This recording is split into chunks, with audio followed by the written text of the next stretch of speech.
Hi everyone, and welcome to today's webinar about working with residents to improve safety and compliance strategies in social housing. Today's event, sponsored by Plentific, couldn't be about a more important topic. Last year's social housing white paper had this issue right at its heart. The paper, a direct response to the Grenfell Tower fire, sought to realign the relationship between landlords and tenants through greater transparency and accountability with a more consumer-focused social housing regulatory regime. In order to increase transparency and accountability, the government wants to give tenants more opportunity to hold landlords to account for their actions and performance. So absolutely, this is very clearly front and centre of where the sector is going, what the government's intentions for the sector are, and what landlords and tenants need to be thinking about moving forwards. So today's webinar will look at what needs to change and how to go about getting there. So how do we get to the level that we want to reach? We'll be talking about the action already taken and what more needs to be done. We'll also be exploring how that relationship between tenants and landlords could and should develop. What control and agency will tenants have when it comes to organisational decision making? How should landlords work with tenants to develop an engagement strategy that's focused on safety? And how can landlords provide better transparency around compliance and safety processes? Because again, that kind of transparency right at the heart of things as well, and clearly some distance travelled, but definitely some distance left to travel as well. So yeah, loads of big questions to ask and hopefully get some answers to today. In order to do so, we've got a really experienced panel, fab panel lined up for us this morning. We'll be hearing from Suzanne Brown, Executive Director of Neighbourhoods and Customer Service with Live West, Michael Hill, Business Development Manager with TPAS, Marlene Price, a Wandsworth resident, and who helped set up the Association of Retained Council Housing's tenant group. We'll also be hearing from John Roche, Director of Key Accounts with Plentific, and Johnny Furlong, Building Information Modelling Lead with L&Q. So a range of different experience and thoughts to feed into today's discussion. So welcome all, welcome to our panelists, and a reminder to everybody who's tuned in today, thank you very much for doing so. This is absolutely your opportunity to get takeaways that will help inform your decision making back at your own organisations and indeed your own individual decision making. So please do use the Q&A box attached to make sure that it's as useful as possible to you as well, and I'll get through as many questions as I possibly can in the Q&A session that will follow the opening presentations. All right, which brings us nicely, I think, to our opening poll before I hand over to our panelists.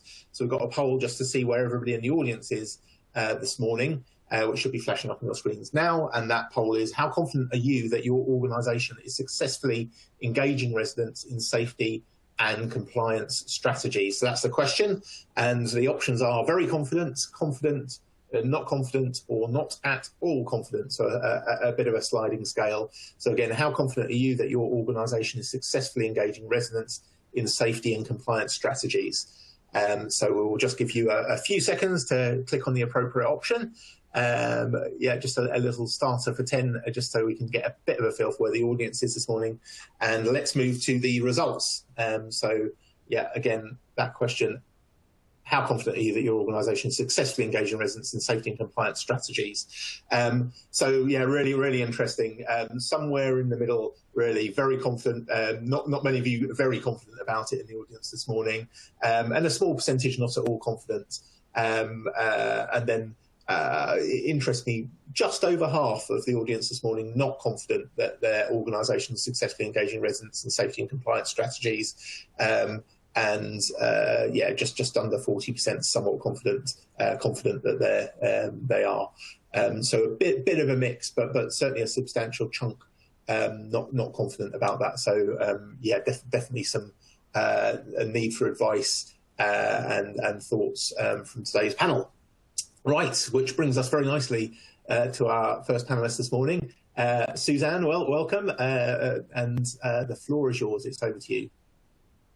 Thank you, Martin. And my first thought actually is I noticed 2 or 3 people might have actually said that they were very confident about engaging residents, and maybe they should be sitting here rather than me. But what I wanted to start off with, really, by just certainly the tragedy at Grenfell Tower brought into very sharp focus how important it is for the customers who live in our homes to be safe and for their voices to be heard. So what I'm going to talk you through is a few of our ideas on how we're trying to engage in building safety. We certainly don't think that we've got all of the answers, and I'm going to pick up on a few ideas from elsewhere as well. Firstly, the absolute obligatory slide on who we are. I'm from Live West. We're a social landlord in the southwest of England. We manage approximately 38,000 homes. We've got 13 buildings that we identify as high risk. 9 of those are over 18 metres. The other are identified as high risk because of occupancy and because of layout. Moving on to my next slide, just the expectations. We all know in the Building Safety Bill there will be expectations around us all having localised building safety resident engagement strategies. We haven't produced our strategy yet. What will that strategy need to say? It will need to be setting out what and how we will share very specific building safety information with our customers. It will need to set out how customers will get some greater detail if they want to know more about what we're doing, how we're going to involve them in the decision making, and very, very importantly, I think again how their voices will be heard. And as part of your strategy and as part of our strategy, we're going to need to know whether it's working, how are we going to measure that, how do we know that our customers are safe, and how do we know that our customers feel safe? So the first stage really, and these are my tips, the things that we've thought through. The first stage is, I would say, is that if you're really serious about building safety, then the change has to start with you. It has to start with getting your organisational culture right. Why is that? Well, that's because, I know that today there are 1,000 members of my team that are interacting with customers, and it's the interactions that they have with our customers that will make our customers see safe and feel safe. So we've done a lot of work over the last 3 years on actually driving safety within our organisation. That has come from the board down through the executive teams, actually involving staff. And we measure that. So we measure it specifically through a number of cultural statements. We've set ourselves organisationally 25 aspirational cultural statements. The good news for us actually is that our top scoring statement when we last did our survey amongst staff last December was in fact the statement that the safety of our colleagues and staff is a number one priority. So that is great news from our perspective. The next tip, I think, in terms of developing the engagement plan is that you've got to do things with people, not to them. This isn't a situation where we can run away and pull an engagement plan off the shelf. This is where we actually need to sit down with our customers and have a discussion around what our engagement strategy should say. So what have they said? So I've started to meet with customers. I've started to meet with some of our groups, our In Focus group, our scrutiny panel. And what they're saying to us is they really want an active involvement in procurement, particularly around specification setting, around monitoring performance. They've also said to us that they want to have a real understanding of what to expect when works take place in their homes. And that's so that they can be very much part of that check process. I remember Eileen saying to me, when you send an electrician out, Suzanne, to do an EICR check, I don't know whether that should take 20 minutes or 2 hours. But if I understand more, I can be part of the checking process for you. And another area that certainly they have highlighted to us and said is they want to know more about our staff. They want to know more about the competence of our staff, and they want us to share that with them. Because when we've had conversations with them about the competence and qualifications and training that our staff go through, then actually that helps them in the way that to feel more safe.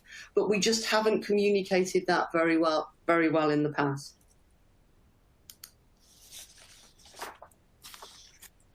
Next area is, in terms of developing engagement, I think, is to really begin to look at things through the customer's eyes. So most of my time is spent looking at all the things on the left, is looking at CP12s and EICRs and EWS1s and FRAs. But when we ask customers what they think about safety, and we ask our customers what they think about safety as part of a rolling survey, where we say, thinking very specifically about the building you live in, how satisfied or dissatisfied are you that your building is safe and secure? Now, the good news is that we get an answer of 93% satisfaction out of that survey. That's good news. When we follow through and we ask all of the customers that say they don't feel safe and secure what the reasons are for that, they give us a whole range of reasons for that, some of which were reasons that we might look at, like fire alarms or asbestos, but lots of other reasons around safety too. So we're only going to be addressing safety for our customers if we actually look at the whole, if we begin to address all of the issues, I think, that really matter to them. Just to respond to another question I've been asked about this, which is, why do we ask about safety and security of their homes? My response to that is, if you don't make a building secure, how can you guarantee that it's safe? Because you have no control over who's coming in and out of that. Next area I would say is, don't throw out the baby. And that's, I think there's a real risk here that as housing providers, when we're trying to set up our new localised engagement strategies, that we'll throw away everything we've got already and we'll start to try and set up something new. But we know that we've got some really great engagement structures already really well embedded in our business, and we don't need to rip those up and start again, but we do need to recognise what those structures are good for. And they're good for things at that top level. They're good for that overarching communication design, that overarching strategy design. They're also really good at monitoring effectiveness and really good at holding us to account. Next slide is around how do you connect, and a few things I want to say on this really. Firstly, on the right-hand side there, right at the top, you've got a picture of Reginald 8. Reggie is somebody that we used and invented because we wanted to get our staff to better understand the gas installation and use regulations, particularly Regulation 8.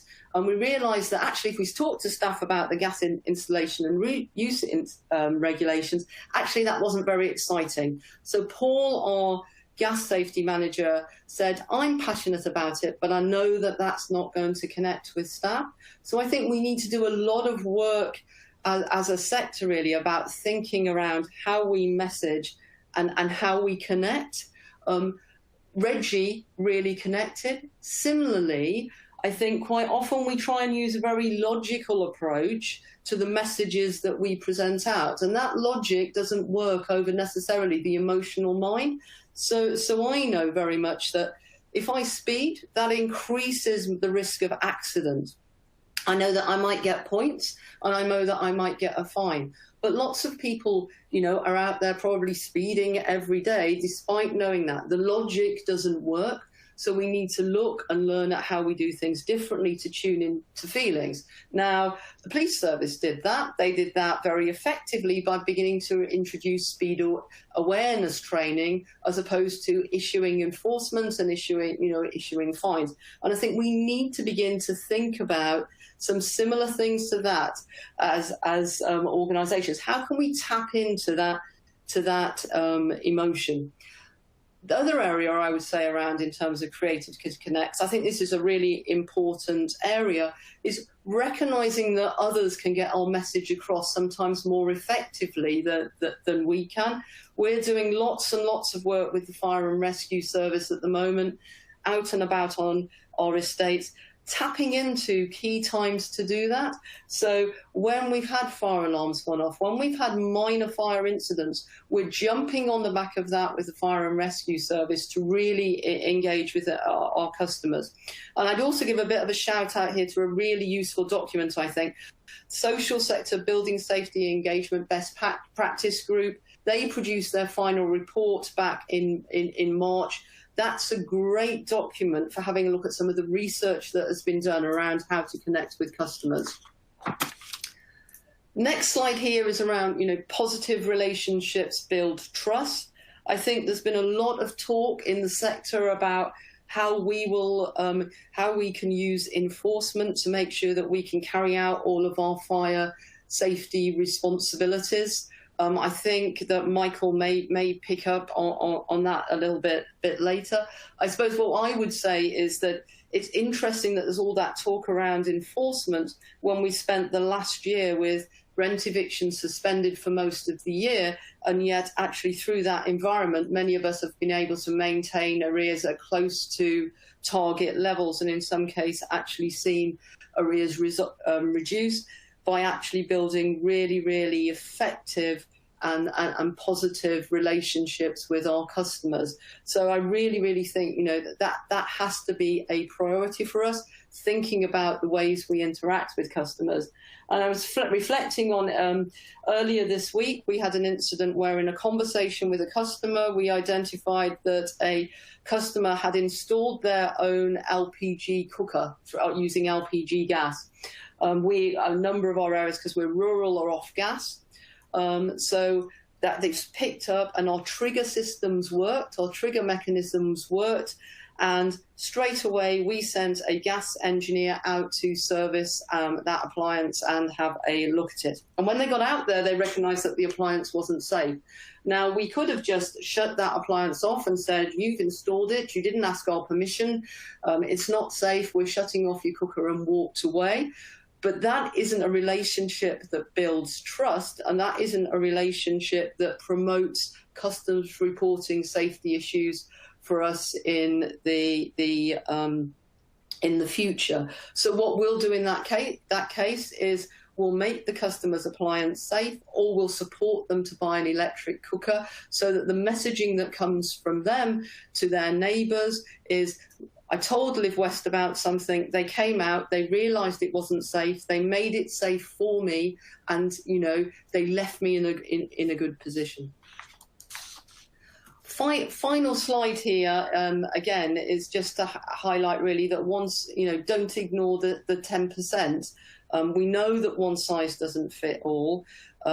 Linking very much to building trust, we do need to build relationships with individual customers, whether that is sitting down and developing PEEPs, personal evacuation plans with them, or understanding their needs and communication styles and what very much, what matters to them.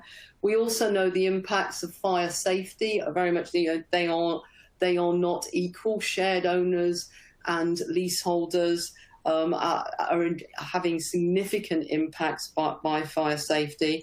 And another shout out actually here for the Housing Ombudsman's latest report, Spotlight on dealing with cladding complaints. Again, lots of learning, I think, for us all there on risk-based prioritisation, communication, and the need to recognise individual circumstances that we need to be learned from and taking forward. So those really are in summary, my 7 habits of highly effective engagement in safety. Thank you. Thanks very much, Suzanne. Yeah, huge amounts to pick up on, and I think we'll just leave those up for a second so people can take them in. Thank you very, very, very much. Just a reminder, we've got some questions coming in. Please do keep them coming, and I'll get through as many as possible in the Q&A session that will follow. Yeah, I will move swiftly on because we've got a lot to get through and a pretty packed programme. So, Michael, welcome, and the floor is yours. Good afternoon, Martin. Good afternoon, everybody. Thanks for the introduction, and thanks for the opportunity to talk to everyone today. I've been asked to give a bit of an overview on what we see and how the sector's responding. I think, first, if I'm going to be honest, I think we have to contextualise it. I think we have to accept that the draft safety bill, when it landed, I think a lot of people in the sector winced. I think they started to think about creating engagement strategies on a block-by-block basis. As a bit of a concern from a resources point of view, not least. And I think we also have to recognise that the fire safety bill was also going along at the same time. And I think organisations were trying to get their head around the challenges. I think they were looking at, getting their own house in order, I suppose. But from an information point of view, we're seeing the sector that's doing really well. There's a lot of information, a lot of traditional stuff that's out there. The sector's been really good, as it generally is, with things like leaflets and flyers and handbooks. And I think Suzanne picked out some of that learning from the social sector best practice group, absolutely, around using icons and using personalisation. And I think some of the organisations who have been doing it for years were already doing that. So I think that was well sort of embedded in some organisations. But definitely, if you've not seen that, get along to have a look at that, because that's some of the stuff that I know we've been talking about in the last 18 months, definitely. So get a look at that. But we've seen organisations doing stuff like, tenants TV, trialling things like that, getting information piped into residents' homes directly. And then other organisations who are really up in the digital game and spending on things like 3D modelling of buildings and blocks. So there's some real good creativity going on. And if you haven't seen it already, I'll give a little shout out today to Orbit and their augmented reality training that takes you on a little journey through their property of theirs. And there's a member of Orbit staff who's narrating and is sort of superimposed in there. Gives you some really good information, building safety and fire safety information. So if you haven't seen that, have a look at it. We've seen improvements in websites, with building safety project website pages really effective now, with project pages giving up-to-date information for residents to find. If you're interested in EWS1 forms and how you can get some information out to residents, Hyde's narrative and tone of voice, really useful, I think, really direct, really simple and without any fuss. But we're seeing a lot of fire risk assessments on websites, but I must admit, I think there's some development to be done. I've seen some with 90 pages, 141 pages the other morning I saw, and not summarised in any way. It was an as-is document, and I think it's one thing providing information, but making it accessible is another thing. So I think there's still some work to do there. Resident building safety groups are definitely a thing, and there's some organisations who have been running them for a long time.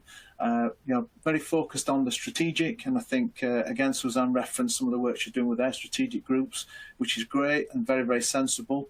How we bring that down into a block specific is going to be the interesting point in terms of getting out there and starting doing work with residents in the communities. But I think that's happening in where remediation work's going on. I think that's been forced because you need to get on with it. But overall, when it comes to block-specific stuff, we don't necessarily see a lot of real good stuff going out there. Not all stuff's happening. If it is, please send it in to us, because I'd really appreciate looking at some of those. For our part, what we're going to try and do, we're going to do, is produce a framework for building safety engagement strategies. So that's something we've been doing with our members, and it's ready to be released not too distant future now, so we're really at the end of that. So there's lots going off, definitely, but there are some challenges too. And I think in engaging residents in this, I think we've got to understand the residents first. I think we need to really understand them, their blocks, and their specific needs. To engage with anybody, I think you need to know those few things, which are the who, the what, the where, the why, and the whens. And we've seen definitely an increase in organisations employing more engagement staff to try and help fill some of that information void. But I've also heard, and again, Suzanne referenced this around compliance teams, increasing compliance teams. And one thing that I've been talking about for a while, probably 12 months now, is getting this balance right between engagement and enforcement. And it'll be interesting to see how this manifests itself and how we deal with this. And especially if you're working for an organisation, or it comes from an organisation who's not necessarily had a great reputation in the past for safety. So it's going to look a little bit, it's going to look a little bit cheeky getting onto residents when we might have got some skeletons in the closet, maybe. Another challenge will be demonstrating the relevance to residents, the importance. And I think this is a real key one, because I think what we've got to accept is that a lot of residents don't live in buildings that look like Grenfell, and so maybe they assess the risk to them as very, very low. So when we're starting to talk to residents about it, we've got to be careful not to underplay it, because we don't want to scare them, definitely. But equally, we don't want to make it sound so unrealistic that they disprove what we're saying by a few bits of Googling. So, and I think the other thing is, trust. There's a possibility that residents don't trust you as a landlord. So this could be historic, or it could be part of recent tragedies. So rebuilding that's going to be really important. Rebuilding that trust, and I think that's, again, sort of Suzanne referenced this about getting out there. It's about being a bit more open, a bit more honest, being visible, getting back to some old-fashioned housing management. I hate using that phrase, but I'm going to use it. Get out and about, knocking on some doors, boots on the ground, if you like, holding events and getting face-to-face with people. So I'm going to leave you, because I know we've got times tight, with some ingredients that we see as important. The first one is know your residents. Really important you know your residents. And I'm not just talking about data and demographics. I'm talking about real intelligence, insight of what residents, what they do, who's the local leaders, who are the influencers, because they're the ones that can help you get your messages out. Make it relevant. So why would anyone get involved with you? Why would you get involved? Residents rarely get involved to satisfy the landlord's needs. So we need to understand the residents. Third one would be, again, stealing my thunder, Suzanne, develop some trusted third-party relationships, work with your fire and rescue services, but also work with those local communities, leaders and groups, because they can help you get messages out. And the last one is develop awesome information. Understand that many people don't want to engage with you. They've got their own lives to live. So great information is the cornerstone of any engagement strategy. So the majority of residents will remain just consumers of information. So it's got to be good, it's got to be accessible, and it has to be consistent. And I'll hand back to you, Martin. That's me done. Fabulous. Thanks very much, Michael. And we've got loads of questions coming through. Please do keep them coming, and I will get through as many as possible after the presentations. I will move swiftly on because I just want to make sure we've got as much time as possible for those questions. So thanks, Michael. And Marlene, welcome, and it is over to you. Thank you very much, Martin, and welcome to everyone. I am giving my presentation. I realise that the other two were housing associations. I am from a local authority residence, and I'm giving my presentation as regards what residents want. Social landlords need to remember that their residents are living in their properties, and at times are the best people to let you know what's going wrong, what needs to be put right. And this is free information for you. But the only non-free is the part that it's that their rents and service charges that are paying the wages of all the officers, and they need to remember that and treat them with honesty. Treat them. Residents like to be respected. Residents like to be treated as adults. And they like to be believed, because half of the time when they say something and it comes through to you, you don't believe them. You believe what your contractor says. If something has been promised and can't be done, don't make excuses why it can't be done. They understand honesty rather than waffles and lies. Don't always believe what your contractor says. Listen to what your resident says. Now, as Susan mentioned the Grenfell, I would like to say it has taken the Grenfell tragedy for landlords and the government to recognise that residents' voices are important. Get them involved in anything that concerns their homes, but recognise that many will not want to be, but if they're keen, capture their keenness. And in here I will drop in, I was part of facilitating in the Green Paper, whereas my experience as a local authority, I have been facilitating lots of residents from housing associations, and housing associations discourages from what some of the residents have been saying, residents association. That is something very vital that I think that housing associations should start to implement on their estates. If you make a suggestion, if a resident make a suggestion, do not promise anything that is beyond your own pay scale, or don't poo-poo it. It's a lot better to say that's a great suggestion, but I can't make a decision. I will have to take that to management. And remember to go back and give an update, even if it's just a courtesy update. What residents hate is regurgitating the same thing over and over again. They then become apathetic. What's the point? I'm wasting my time. Or it becomes an official complaint. And remember, with the new Housing Ombudsman, they can impose sanctions, not only taking up officers' times, which is a cost to your organisation, all because of a simple courtesy message that could have been passed on. Now, Wandsworth, I'm a resident of the Borough of Wandsworth and have been for a large number of years, and they were the pioneer and pace setter in changing the way they consulted with residents. Wandsworth do not have tenants and leaseholders, they have residents.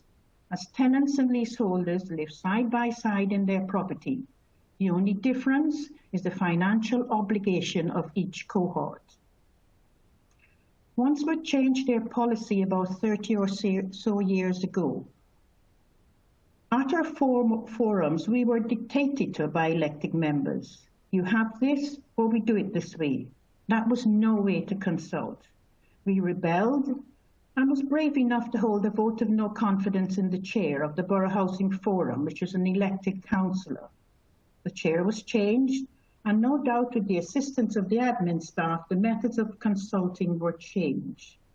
Residents are fully involved. We rewrote the tenancy and lease conditions that other authorities asked to use as their baseline. We chair the stock options appraisal. We review our consultative forums, and we do this on a regular basis. Every 2 years, we look at our consultative forums and see whether it needs refreshing or what else we can do better. We are involved in the selection of contractors from their tender processes, interviewing and making representation to the wards.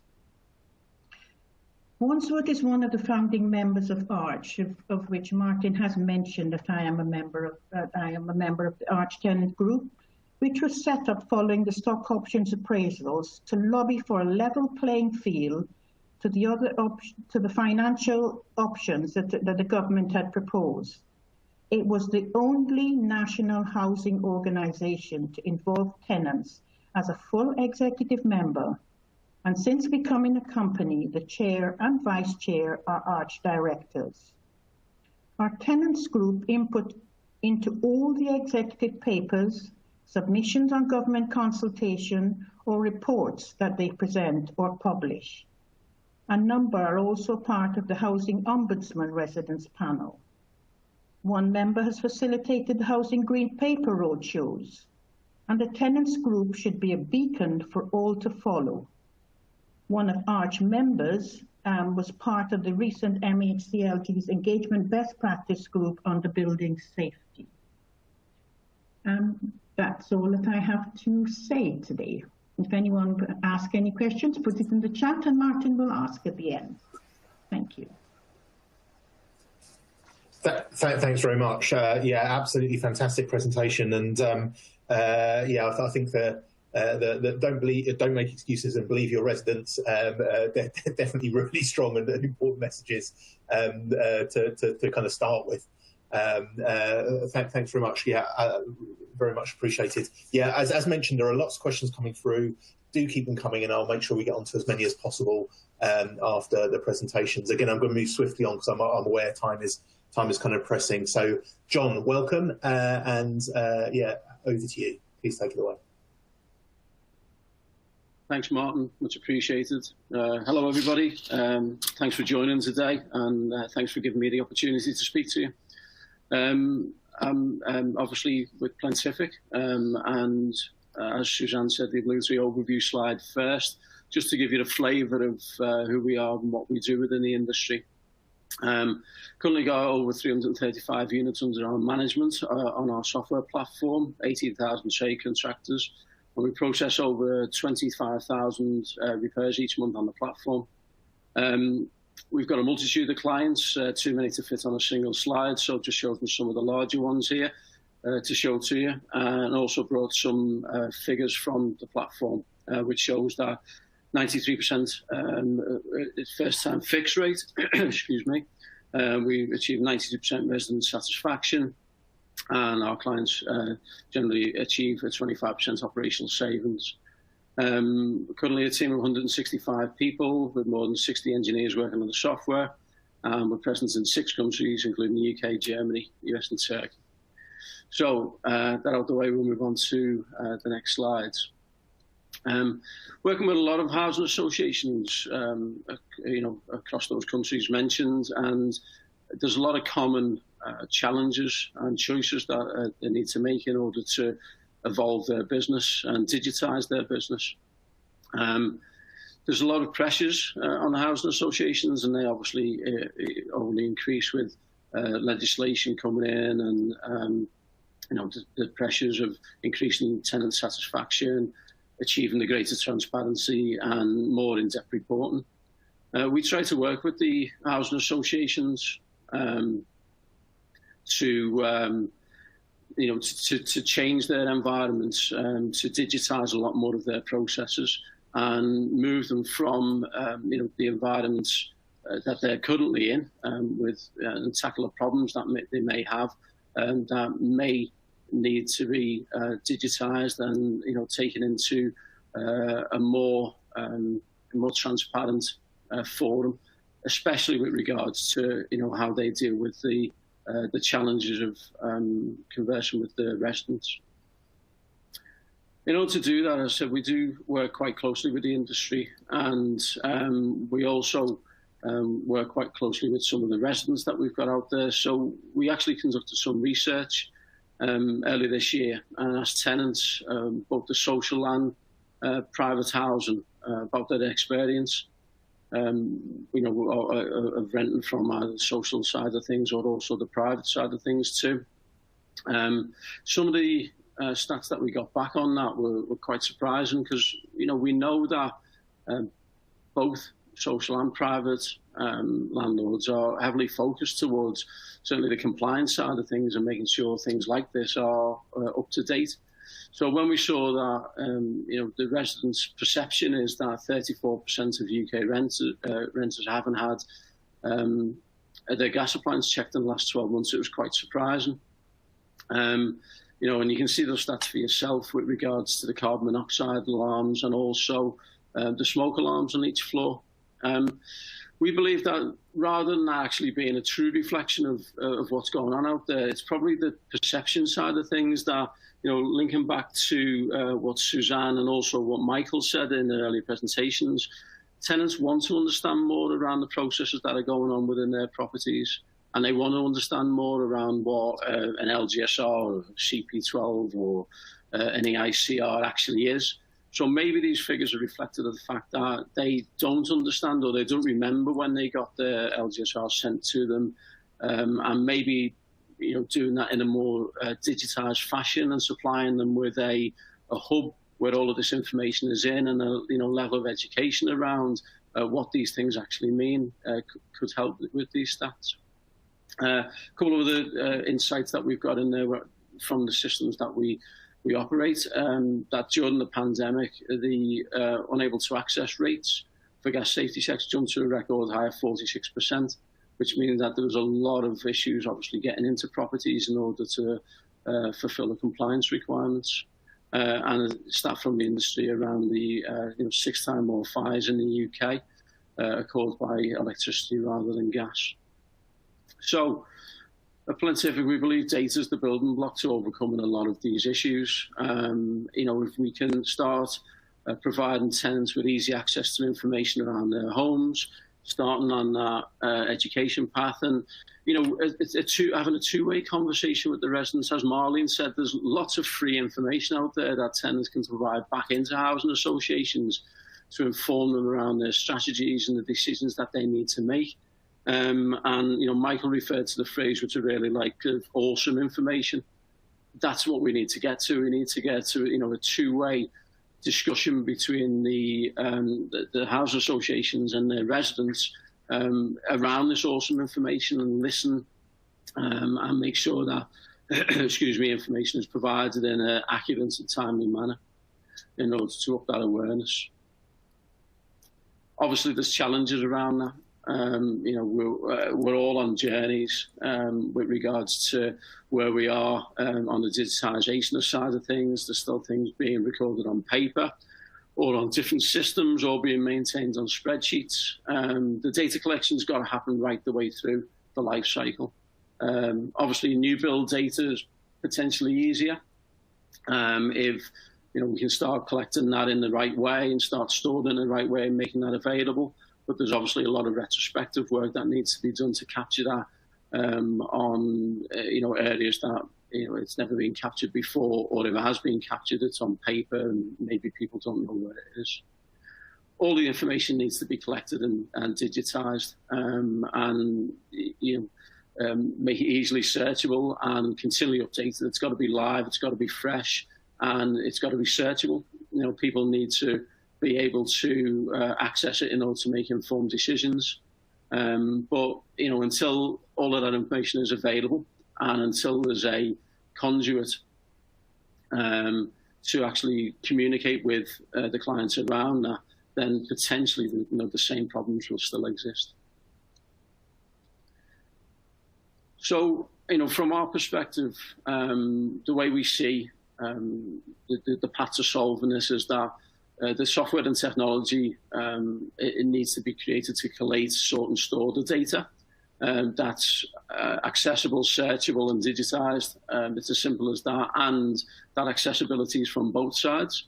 And the input to that, again, going back to what Marlene was saying earlier on, is got to be from various different sources. The data that comes into that source has got to be structured. You've got to have thoughts around how we can collect that, whether it's through structured workflows, so therefore it's consistent when it comes in, and it's comparable to what happened last year and what else is going on in other parts of the estate. And also that data has got to be open. It's got to be accessible for residents. They can see the relevant piece of information around their property to make sure it's safe and so on, and they can have input to that too. And obviously we've got to engage the residents in the process, like the other guys have said, with a method for them to report any concerns and track progress on those. So again, as the other guys said, we are time bound today, so it was a quick whistle-stop tour through some of the thoughts that we've got within Plantific around this subject. And I'll finish there and hand it back over to Martin. Thank you. Thanks very much, John. And I think actually some of the questions coming through that back into your presentation was starting to answer some of them as well. But do keep those questions coming in, and I will get through as many as possible in the time remaining. Thank you, John. Johnny, it's over to you. Welcome, and please take it away. Hi, thank you. Thanks for having me here today. So I just wanted to sort of go through how we can, looking at improving safety through BIM and the golden thread of information. So I'm sure a lot of people are aware, but L&Q, we're a housing association, and we have over 250 million people in our socially sustainable communities. And I think we're all aware now that we're sort of coming up towards the 4th anniversary of Grenfell, and I think many in the industry are aware that, it's sort of been frustrating at the speed of change, that we're not getting there quite quick enough. L&Q, we really didn't want to be one of those organisations waiting to see what was happening. We really wanted to take action, because obviously we want, it's our responsibility to make sure all of our residents are safe. And in L&Q, we have somewhere in the region of 200 higher risk buildings, and we have started to commit a lot of spending, over £250 million, to make our buildings and our residents in those buildings safe, and we'll spend more if required. And as part of this process of not wanting to wait for the industry, we, a year or so ago, had started going out speaking to other partners in the industry, other housing associations, trying to see what we could do. And it was from this that the Golden Thread Initiative was launched, which started in December last year. What the Golden Thread Initiative is working with others in the industry to try to come up with the solutions, because there's circa somewhere in the region of about 12,000 blocks that would probably have to go through the new legislation.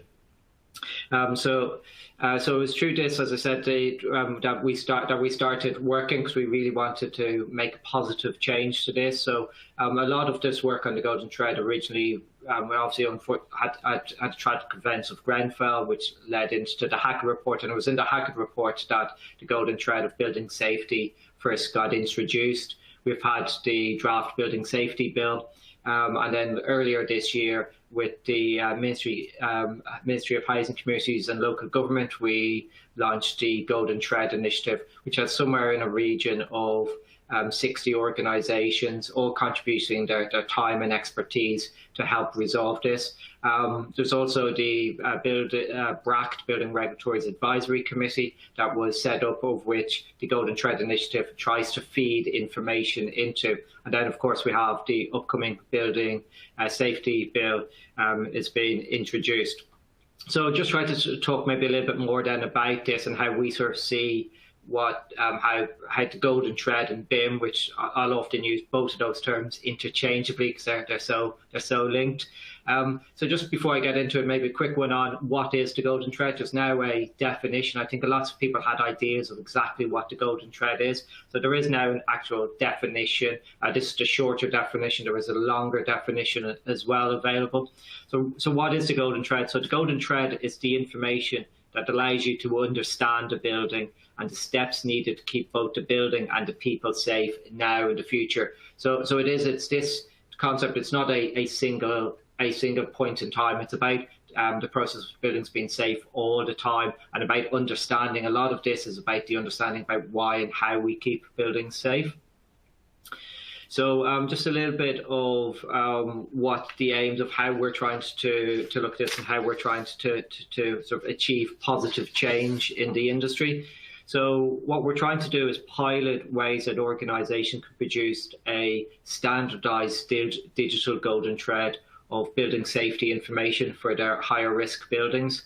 And we do this through looking at sort of very simple things of what information is required, when the information is required, where the information needs to be stored and how is it accessed, who needs to receive the information and be able to control the information, and then sort of why information is needed. And the why is a really important thing. It's not that we just collect data and information for the sake of doing it. There needs to be a purpose of doing it. And obviously that purpose all leads into keeping our residents and our buildings safe. So there's three aims that that we're trying to do through this initiative. The first one is it's looking at building a prototype of a standardised digital Golden Thread for existing buildings to test building safety cases and how to manage the building safety case reports. We're also looking at the gateways for new builds. So these are the three new gateways: one pre-planning, one pre-construction, and one pre-handover. And it's by testing the requirements for each of these gateways and looking at producing the process maps, have a standardised digital way of managing this. And then finally, at the end of this, we hope to produce a report for the industry outlining what we had gone through as a group of professionals and any recommendations we have for improving it. We do this through the initiative, and everybody works through a series of working groups. And I'm not going to get into all of the working groups here today, but obviously they include technology things, but they also include residents' voice as well, and as well as all the technology and process mapping. This whole the Golden Thread initiative, as I said, is just one part of the whole industry's response. Obviously, I'm involved in, and I'm involved in other industry bodies and other initiatives as well. And most of this then all feeds in through, or a lot of these feed in through the BRAC committee specific, and the one I feed in through is the Golden Thread Working Group, which then along with MHCIG and Health and Safety Executive, who's going to be the future home for the Building Safety Regulator. So there's sort of a bit of the structure of what we're doing. So I hope that sort of gives a whistle-stop tour of how we're looking at, engaging with the industry and using BIM and the Golden Thread as part of the response to trying to keep our residents and our residents safe in our higher risk buildings. And ultimately, we want to roll out the Golden Thread way of working, not just to all of our higher risk buildings, but to all of our buildings. So I hope that gives a quick overview of it. And then I'm going to pass back over because I think we're getting to the interesting part about the Q&A. Absolutely. Thank you very much, Johnny. And lots of questions coming through about during that presentation about terminology and templates for BIM. So I'll come back to you shortly with that, but I will give you a break to you grab some water and the rest. And yeah, lots of questions coming through. I'm going to start with a couple really about how reach and who you're engaging with and how. Because there's a few similar-ish questions about people who might be excluded for starters. So there's a question from Odalie about technical terms. So how about residents who do not understand technical terms or are perhaps not digitally connected? And also some questions about from a couple of people about how you involve people who perhaps English isn't their first language, so to make sure people aren't being excluded. And a question from Mary, how do you start the engagement process to get residents start engaging with the landlords? Currently only a few seem interested, so get used for everything. So that kind of balance, I guess, between having a few voices who kind of dominate the conversation through to, I guess, if you're engaging digitally, a conversation that who's really in charge of setting the terms of it. And who provides the challenge? So you might get kind of a breadth of information feeding back in, but where's that kind of challenge and dialogue within that? So yeah, a few around making sure that people are engaged. Suzanne, it's been a while since we've heard from you, so I'll bring you back in on that, and then probably Marlene and Michael I'll come to. So that's Suzanne, over to you. So I suppose the first point I'd make, Martin, as I think Michael earlier talked about getting back to what he called good old-fashioned housing management, and often that is about sitting in a room and talking to people and engaging with people face to face. And I think that is one of the things we certainly need to get out and do. We've moved a lot towards digital engagement, I think, over the past 4 or 5 years, and that has meant that face-to-face engagement hasn't happened. We are actively encouraging that now, actively encourage that, particularly on a local level. So I would see that as a key area, really, that sort of face-to-face. I also think one of the other questions I noticed coming up is, well, how do you get people to engage? Because actually they've lost confidence in engagement. There's only so many times that you keep raising issues and going along, and if you don't think your voice is being heard, then you give up. And I think that's why it's really important that we're seen to respond to the whole range of issues that our customers pick up with us. We can't just choose what we want to tap into and what we don't. We actually need to listen to what's important to customers and just work to address all of their issues, I would say. Thanks very much. And Marlene, I'll come to you next. Around that kind of people who might be excluded point. And I guess as well that point that Suzanne just raised about people maybe giving up. I mean, you mentioned that kind of potential or some of the attitudes that might lead people to give up. Because I think the fact you felt you had to say believe your tenants, and I think if you've been following the Grenfell inquiry over the last week or so, you realise that believe your tenants needed to be said, and was definitely a missing part there. But yeah, people giving up as well. So Marlene, over to you. Well, when Johnny was giving his presentation, I wrote down a couple of things here. And that is, remember that not all residents can access digitalization. Because I know many companies are going down the digitalization route. We have the vulnerable who cannot access this. We have those who going to a computer is alien to them. We need to have facilities where they can go to you rather than having to go, you dial a number, press 1, press 2, press 3 to go here, press 4 to go here. Our residents don't want to hear that. If they want to come to you to ask you a question, they want to be able to go to dial a number and go straight to ask the question. I would like to suggest that there is some form of affordable telephone contact, not the ones where you're waiting for 40 minutes at the cost of about £5 per individual. You need to look at things like that, because in today's day and age, there's a lot of poverty around.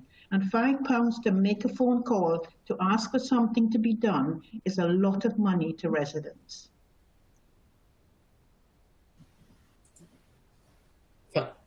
Thanks very much, Riley. Some real important challenge there. And Johnny, I'll bring you back in shortly, perhaps to respond to a couple of those points.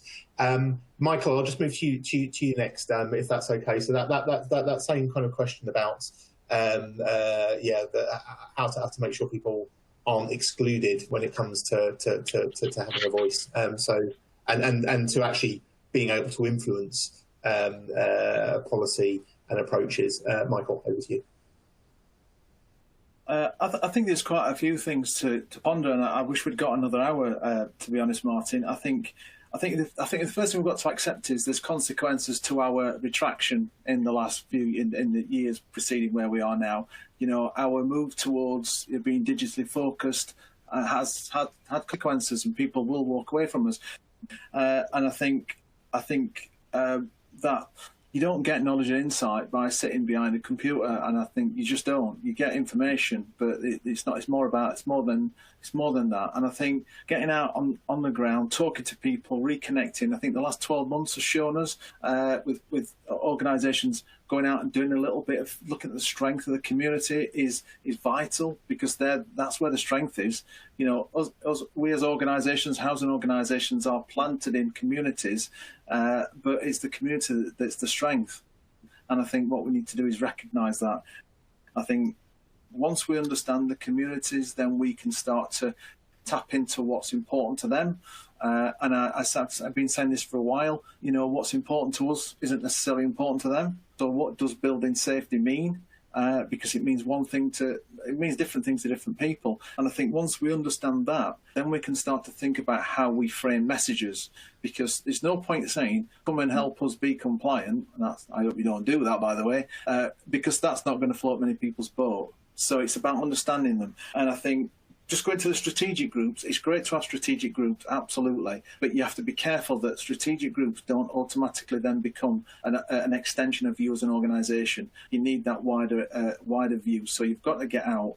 One thing that we was told by some members talking about building safety were, think of alternative solutions. One organisation is going into schools talking to young people about building safety, because they can sometimes maybe understand it a different way, and maybe start that conversation from a different perspective, because they're the residents of the future as well, don't forget. So I could go on forever, Martin, but I think there's knowledge and insight is a key one. And thanks very much for that. So, Michael, I'm going to come straight back to you, actually, and then I'll move to John with a question, and then Johnny with some questions arising from your presentation. But it picks up on something you just mentioned there, and the question from Sue here, which is, do you see damp and mould as sitting within building safety? I know Suzanne referenced it earlier. Sue says from the responses to our survey on tenant satisfaction measures, residents do. What kind of falls within the remit? Well, I think it's, if we go back to something that I referenced and I know that Suzanne mentioned, it's around trust. And if an organisation doesn't trust you, if they don't respect you, then when you want to talk to them about the big issues, then they're less likely to want to buy into what you're saying. So it's about what is your culture, and Suzanne mentioned this, what is your culture around you, what's your behaviours towards residents, what is that looking like? Because if that's not good, you know, how do you expect them to trust and respect you and get involved in some of the big picture items? Because, you know, it's all part of it, you know. I'd like to suggest that anything that's affecting people's health and well-being, they could seem as being part of, you know, being building safe. And actually, we need to probably stop thinking about it as building safety. We need to start thinking of being people safe. And that brings in a hell of a lot of things. So it's not just about fire, this, and I think we've got to talk about it in the round, I think. Thanks very much, Michael. Really helpful. And I'm going to come to you next, John. I'm going to run over by a few minutes just so we get through a couple of questions that we've got in the system. Question by Anthony. And John, obviously, you were saying in your presentation, data is a building block. And Anthony's got some questions about how does data protection and privacy come in when you're asking to know about residents? What's the limits of the information you can have, and how long will you have those records for to encourage resident engagement? So I guess if you're becoming more engaged, you're collecting information in a variety of different forms, whether it's digitally, in person.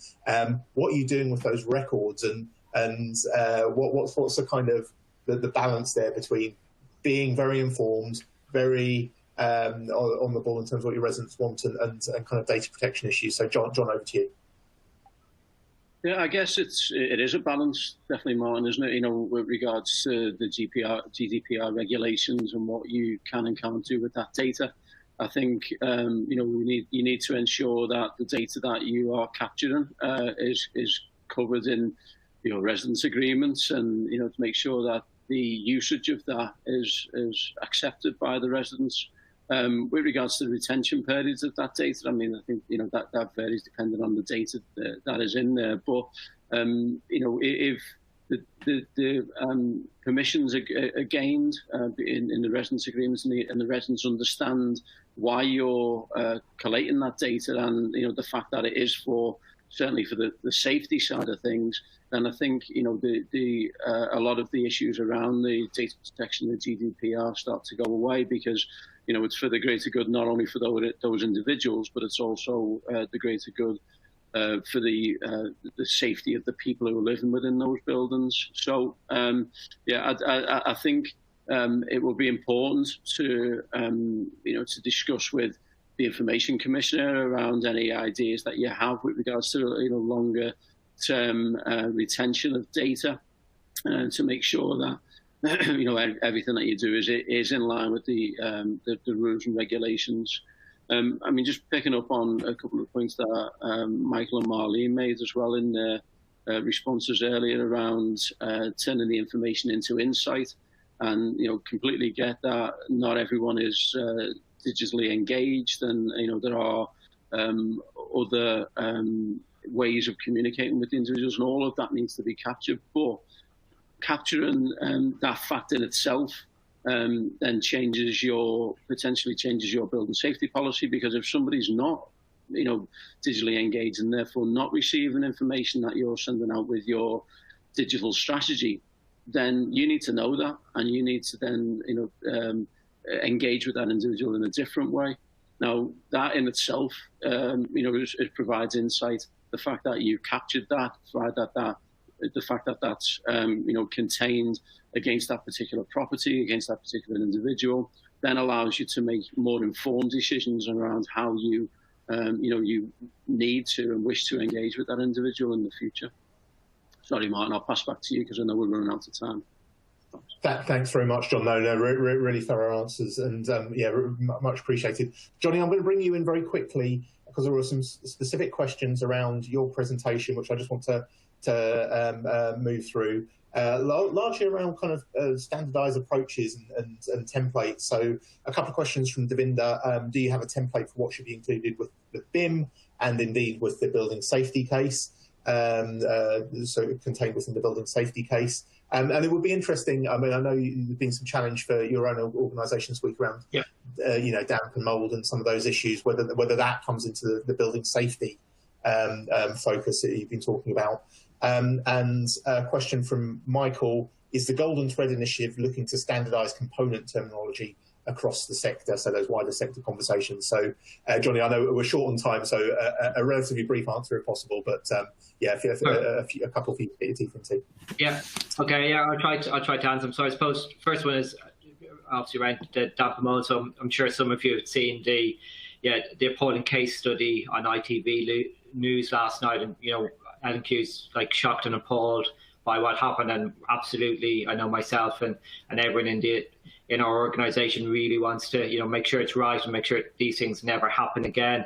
And we really see resident engagement, better resident engagement, as one of the pieces that we really absolutely have to get right on this. So I think we really are committed to achieving this, and I think BIM, digital, and things like the Golden Thread are a part of this. They're not all of it, and I appreciate when some of the comments here are some of the questions about the language. So there certainly is language when we're talking about digital. Like when I'm having a conversation with John in Plantific, we'll be talking very, very technical.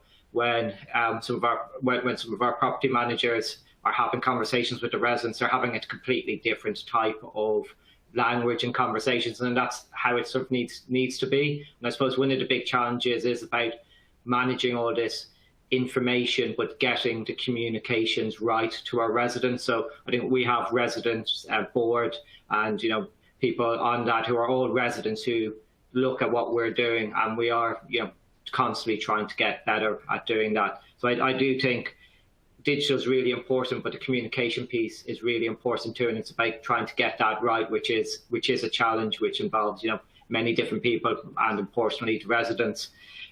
Regarding about building a template for the building safety case, absolutely not trying to create a template for the building safety case. I think when we speak with the HSE, it's not about having a template and a tick box exercise of here's a template, and if I can just go down through it and tick off these boxes, I have a safe building.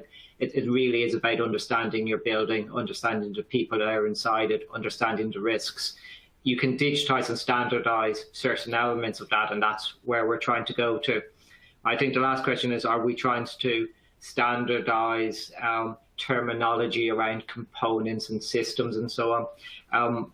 The Golden Thread Initiative, the part that I'm working on, isn't, but I'm part of other groups that are like part of Hacked Data Standard, the Housing Association, a Hacked group as well. There's several of these other initiatives happening at the moment that are trying to do that, which we work to. But yeah, it's all about, as I said, we're like fully committed to trying to make buildings safer.